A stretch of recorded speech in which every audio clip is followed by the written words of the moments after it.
Okay, third trimester.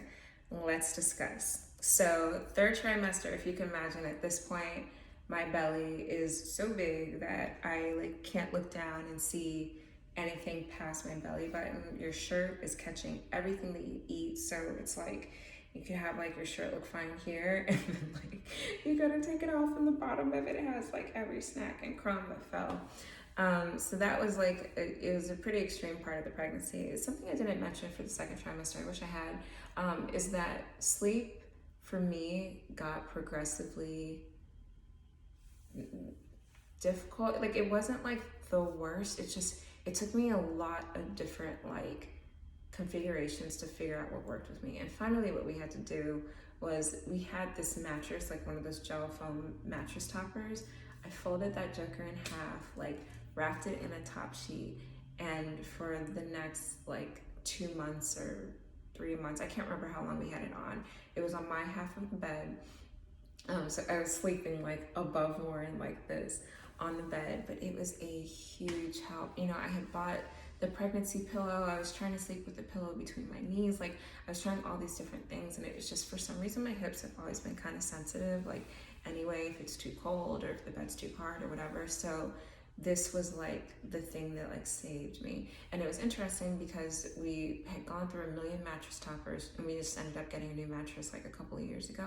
But I kept that joker because I was like, oh, you know, I can repurpose it and make like, I don't know, yoga cushions or some type of, you know, pillow cushion type thing with it. But I luckily hadn't cut it up or anything like that.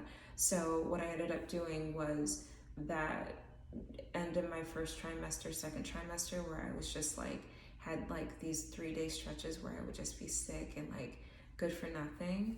I put it on one of our sofas and like wrapped it in like a nice fabric that kind of looks like the sofa itself. And that was like my saving grace. So when I got to a point where sleep was really difficult, pack that joker up and put it on the bed up here, and that really helped. So I know I got a lot of questions when I ordered the pregnancy pillow. You know, people were kind of like, oh, did you like it? Like, what do you think? In retrospect, I almost would say, like, if the pillow works for you, cool, get it. I used the attachment on the pillow. Honestly, I used it way more than the actual pillow itself, just because it was kind of big and like it kind of bullied the bed a little bit. But putting a mattress topper on your bed, like it just kind of cradles you in all the right ways in your belly and everything. It made a huge difference. So enough on that.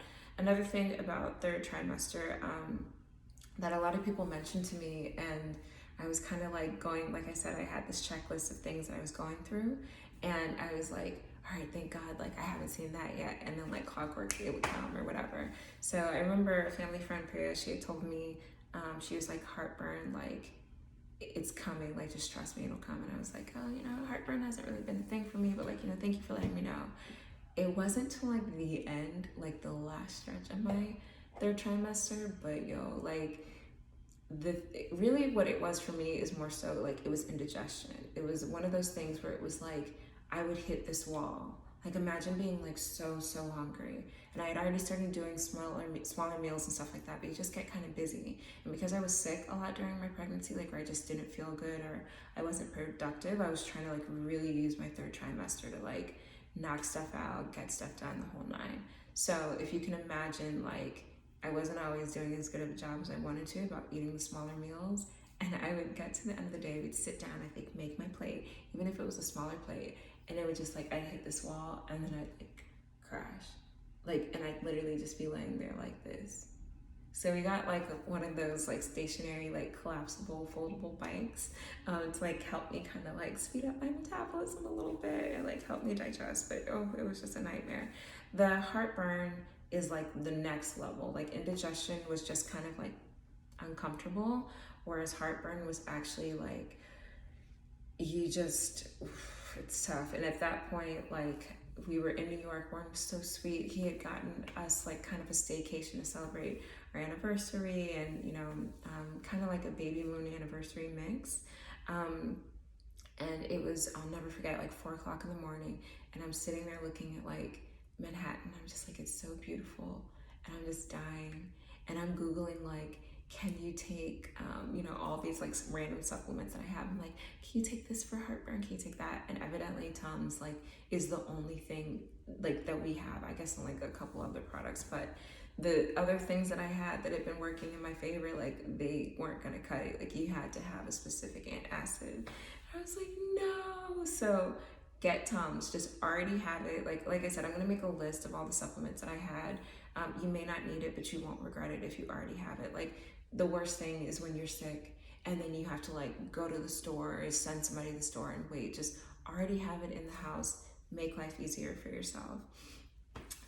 Another thing that is like a really positive thing, but it was different than I expected. So like I said, these videos, I want to kind of like highlight things that like I had either heard about or that I hadn't heard about.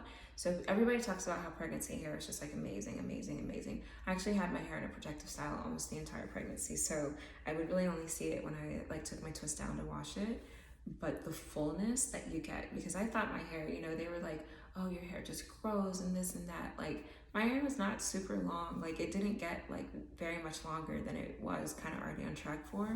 But yo, like you guys, when I tell you like the fullness of your hair, like the volume, the body, like it's almost to the point where you're like mourning like the fact that like your hair is like probably not gonna be like that, because all I've read is that your hair over the next 6 months after you have the baby, it like kind of sheds and thins out and stuff like that. But for those 2 or 3 days when I would wear it out, I would love it. So that was definitely like a really cool thing. Another thing, and this is the thing that I actually kind of feel bad about, the baby kicking like was really cute like the first few weeks, like she was kicking. And then she started kicking me like in this one spot that would really, really, really, really, really hurt.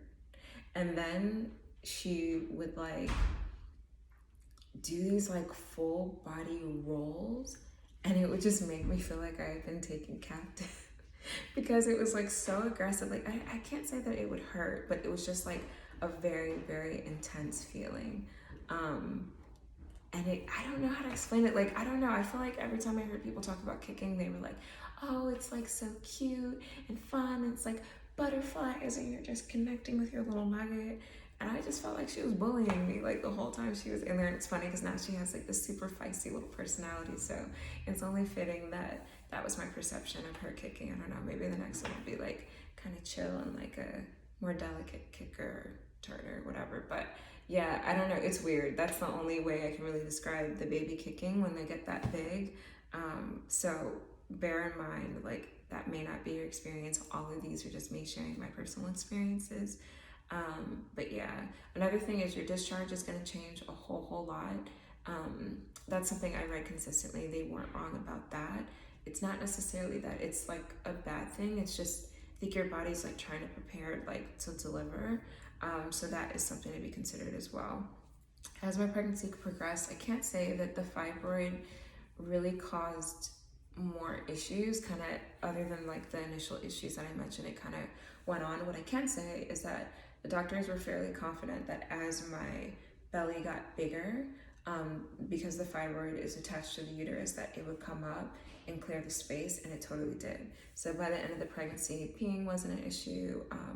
I had fewer issues with constipation, which was nice. But like I said, by then I was on a full regimen routine to make sure that constipation didn't get the best of me for the duration of the pregnancy. So those were the main highlights for third trimester. Like I said, it went really smooth. I had like this burst of energy. I got a ton of stuff done that like I would tell my husband, where I'm like, oh babe, like I can't imagine like 2 months ago I never would have been able to do any of this, or 4 months ago I can't even imagine. So it was really nice because it was kind of this beautiful like transition into preparing for her. So it was really special. So let's talk about postpartum.